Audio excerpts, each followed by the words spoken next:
پاشەوەی کە سەرۆی شەرێمی کوردستان ڕۆژی انتخابی دیاری کرد 20 دەی ئەم ساڵی 2024 هەموو کارەکانی هاوڵاتیان ئەتوانن بڵێ مامەڵەی دەرهێنانی کارتی دەنگدان بە گشتی ڕاوەستات بۆ هەموو مواریدەکان.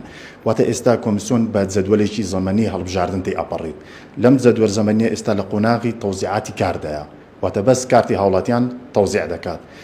طبعاً تا ئەوانەی مامەڵەی خۆیان کردێ مامەڵەی دەرهێنانی کارتی بایۆمەتری تا دەی سێی 2024 یعنی کارتەکانیان گەڕاونەتەوە دەتوانن بێن کارتەکانیان وەربگرنەوە. بۆیە من داوڵە هاوڵاتیان ئەەکەم ئەوانەی کە تا ئەم تاریخەواتە دەی سێ مامەڵەی دەرهێنانی کارتیان کردیا بێن کارتەکانیان ببنەوە، چونکە ئەم کارتانەش مەوعیدێکیان هەیە و تا یەکی دە لێرە ئەمینەوە.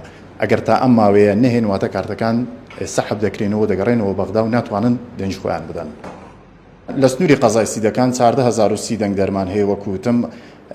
ئەم ڕێژەیە دابش ئەبێت بەسەر 7 مرکزی دەنگدان واتە 7 مەکتەبی دەنگدان و زائیدەن دابش ئەبێ بەسەر 27 سندوق 27 محەتام. سێ محەتەیان سێ سندوقیان لێ تایبەتن خاصن لۆ عسکەری دامانناوە و 22 محەتەی عاممان داناوە. 180 بۆ 190 کارمەند ئەم سندوقانە بەڕێوە ئەبن، ئەم انتخابەی داتێ بەڕێوە ئەبن. وەکو ساڵانی ڕابردوو بێگومان ئێمە هیچ گرفتێک و شتێکی وا یعنی زەقمان نەبووە. ئینشاءالله لە داهاتوش لەو انتخابەی داهاتوش بە پشت و پەنای خوای گەورە ئەو کارمەندە ئازیزانەی کە بەشدار ئەبن لەگەڵ ئێمە انتخابێکی پاک و نەزیح بەڕێوە ئەبین و مشکلەمان نابیت. طبعا لە سنووری بنکەی ئێمە تا ئێستا وەکو گوتم تا دەی سێ 2500 کارت لای ئێمە مەوجودە، یعنی هاوڵاتیان دەتوانن بێن وەری بگرنەوە.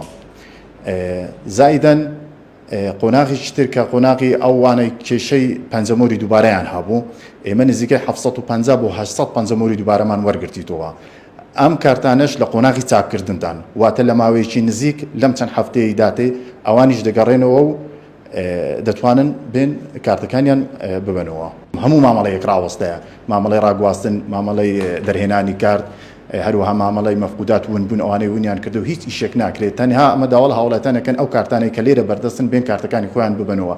ئەگەر تا یەکی دا نەبنەوە کارتەکان دەگەڕێنەوە بەغدا دوایی ناتوانن بەشداری هەڵبژاردن بکەن.